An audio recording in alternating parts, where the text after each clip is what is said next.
কিছু প্রাকৃতিক আর কিছু অতি প্রাকৃতিক কাহিনীর মাঝেই কখন যে আমরা বড় হয়ে উঠি তা বোঝা বড়ই কঠিন।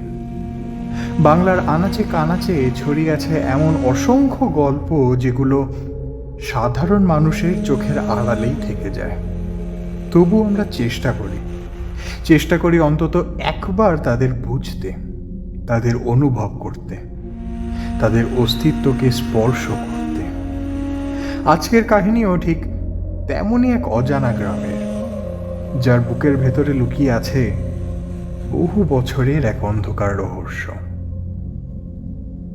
বাংলার সুদূর প্রান্তে মেঠো রাস্তা আর সবুজ ধান ক্ষেতের হাতছানির মাঝখানে অবস্থিত ছোট্ট একটি গ্রাম দেবীপুর। মাঠ ঘাট, চাষাবাদ আর নতুন প্রজন্মের হাসি আনন্দে ভরা এই গ্রামটিও দেখতে আরো 10টা সাধারণ গ্রামের মতোই। এখানকার মানুষ সহজ সরল জীবন যাপন করতে ভালোবাসে, কিন্তু তবুও এই গ্রামের মানুষের মনে সবসময় এক অদৃশ্য আতঙ্ক বাস করে। কারণ একটাই, গ্রামের একেবারে শেষ প্রান্তে রয়েছে একটি বহু পুরনো শ্মশান, আর সেই শ্মশানের পাশেই দাঁড়িয়ে আছে এক বিশাল বটগাছ, যার অসংখ্য শিকড় মাটির বুক চিরে চারিদিকে ছড়িয়ে পড়েছে, যেন অন্ধকারের মাঝে অসংখ্য হাত পৃথিবীকে আঁকড়ে ধরতে চাইছে।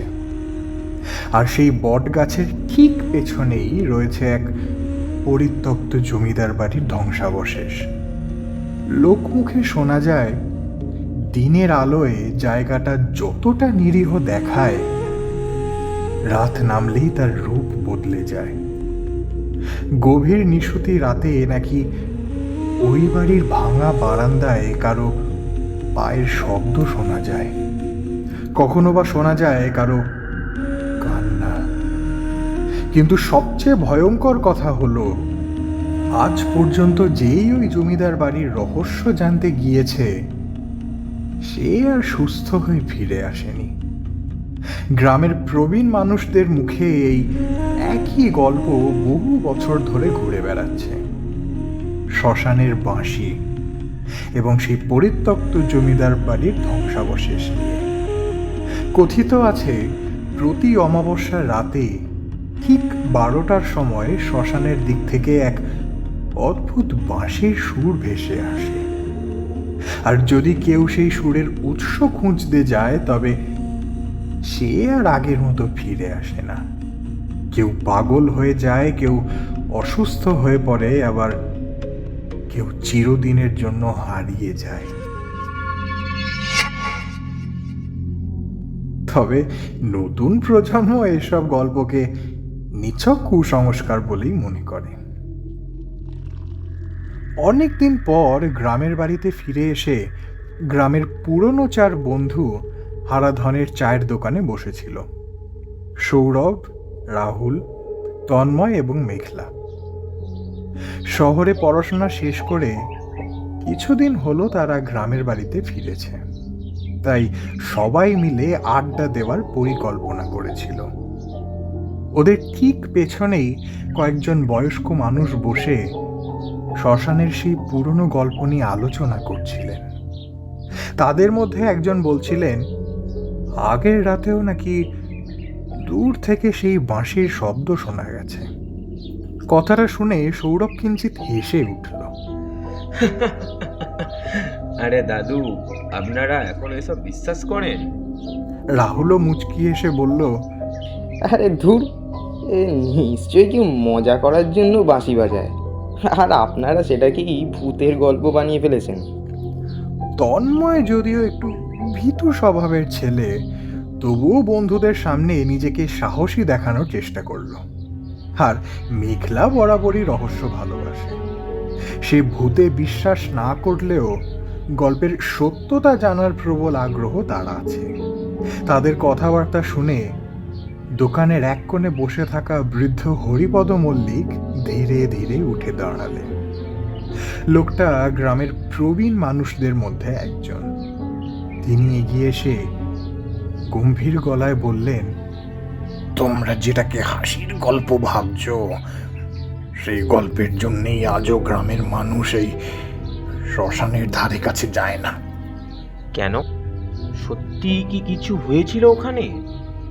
সৌরভের কথা শুনে বৃদ্ধের মুখের হাসি হঠাৎ মিলিয়ে গেল। তিনি কিছুক্ষণ চুপ করে রইলেন, তারপর একটা দীর্ঘশ্বাস ফেলে বলতে শুরু করলেন। আজ থেকে প্রায় 20 বছর আগে তোমাদের মতোই 5 জন ছেলে এই গ্রামে থাকতো।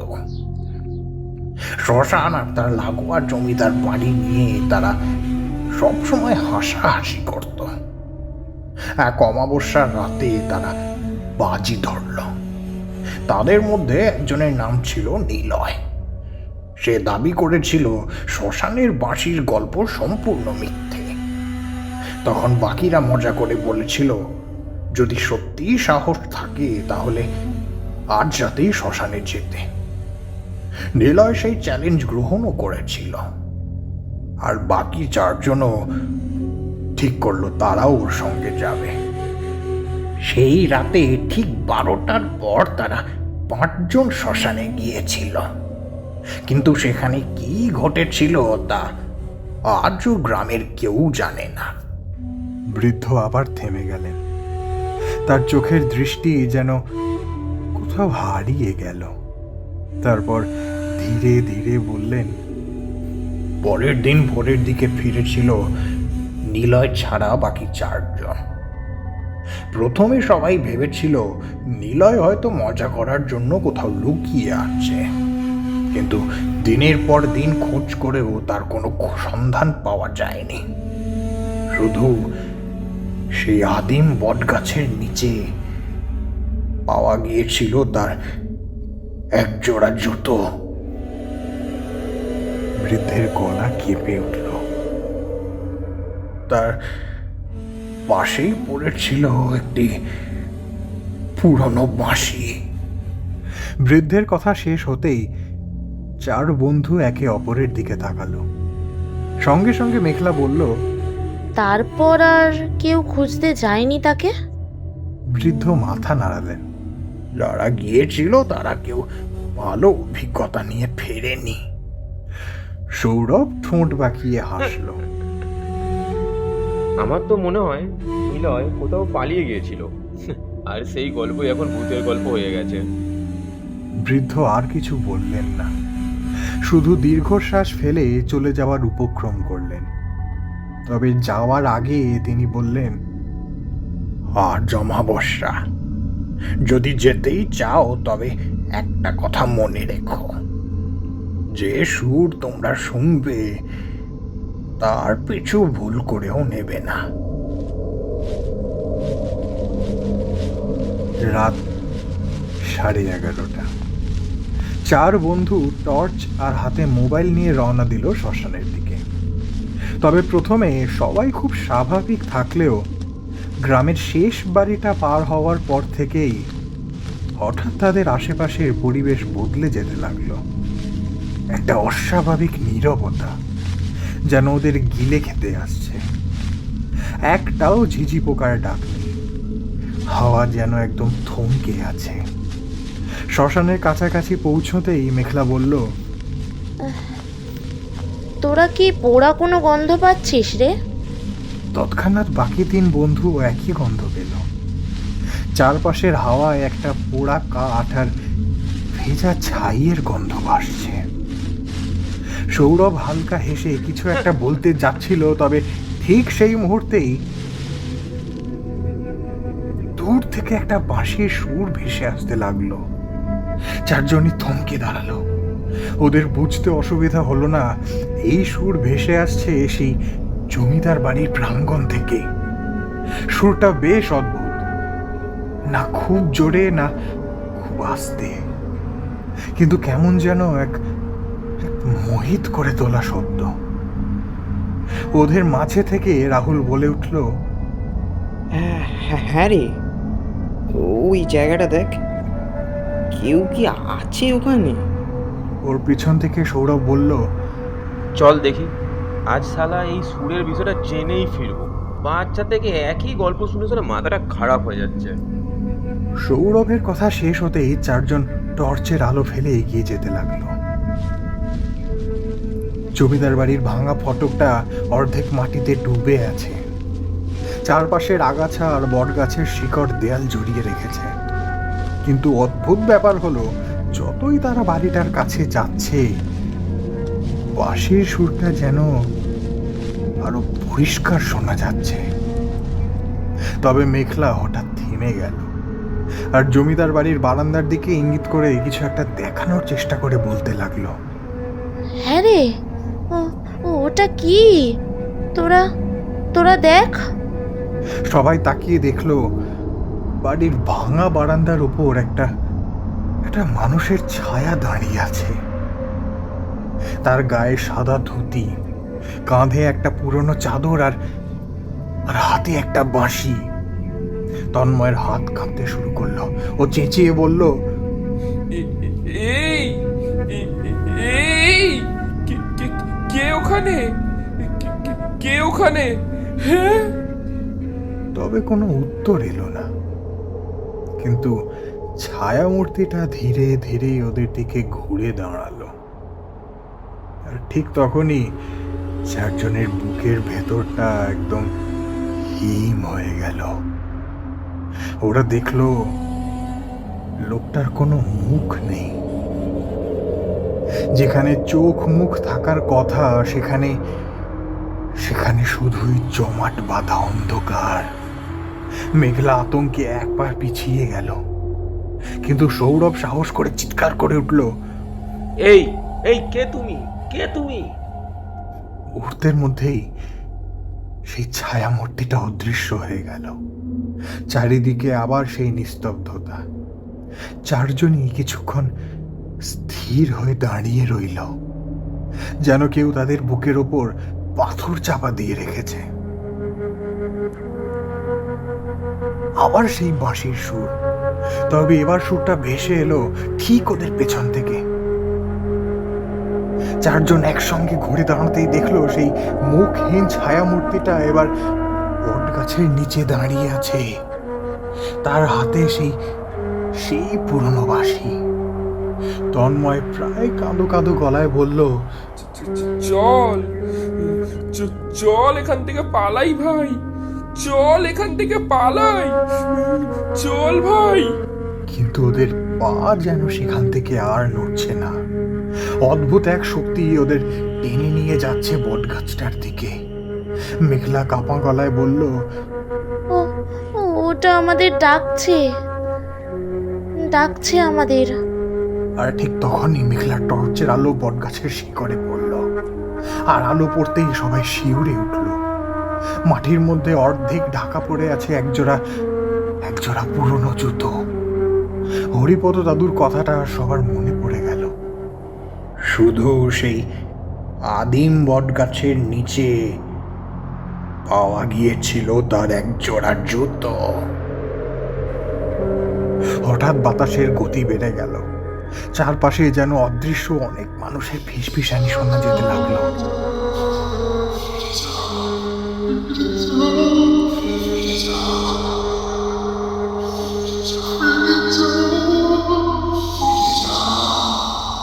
কিন্তু সেই ছায়া মূর্তিটা ধীরে ধীরে বাঁশিটা নামিয়ে তাদের দিকে হাত বাড়ালো। আর তখনই রাহুলের চোখে পড়ল তার ডান হাতে একটা পুরনো রূপোর আংটি। ওর মনে হলো ওই আংটিও আগে যেন কোথাও দেখেছে। গ্রামের পুরনো ছবিতে ওই আংটিটা আগেও দেখেছিল। হঠাৎ ওর কথাটা মনে পড়তেই রাহুল চেঁচিয়ে উঠল, মনে পড়েছে, মনে পড়েছে, ওটা নিলয়ের আংটি, ওটা। তুমি নিলয়? হ্যাঁ, তুমি নিলয়? ঠিক সেই মুহূর্তে চারপাশের বাতাস যেন একেবারে জমে গেল। প্রথমবারের মতো সেই ছায়া মূর্তির গলা শোনা গেল, কর্কশ গভীর একটা গলা। আমি নিলয় নই। চারজনের বুকের ভেতরটা একেবারে কেঁপে উঠল। আমি তাদের মধ্যে শেষজন, যেই সুরের পিছু নিয়েছিল। এক মুহূর্তের জন্য চারপাশে নেমে এলো যেন মৃত্যুর মতো নীরবতা। সেই কণ্ঠস্বর আবার বলল, প্রতি অমাবস্যায় এই বাঁশি একজনকে ডাকে। যে তার সুর অনুসরণ করে সে আর কখনো মুক্তি পায় না। আমি মুক্তি পাইনি, নিলয়ও পাইনি, আরো অনেকে পাইনি। হঠাৎ বটগাছের শেকড়ের ভেতর থেকে অসংখ্য ছায়ামূর্তি বেরিয়ে আসতে শুরু করলো। তাদের কারো মুখ নেই, কারো চোখ নেই, কারো শরীর হাত ভাঙা। তারা সবাই একসাথে ফিস ফিস করে বলতে লাগলো। মেঘলা কাঁদতে কাঁদতে বলল,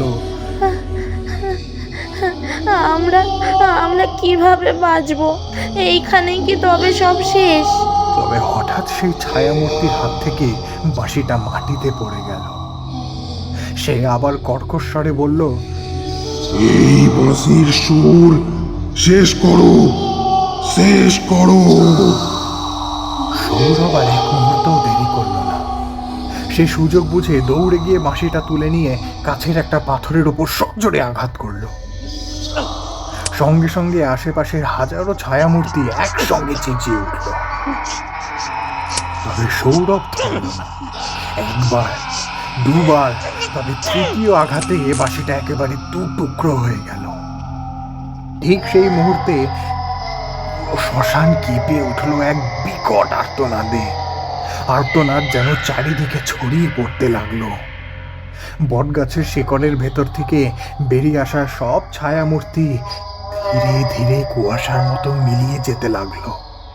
আর সেই ছায়ামূর্তিও অদৃশ্য হতে শুরু করলো। কিন্তু অদৃশ্য হওয়ার আগে সে শুধু বলল, এই অভিশাপ থেকে মুক্ত করার জন্য তোমাদের ধন্যবাদ, ধন্যবাদ।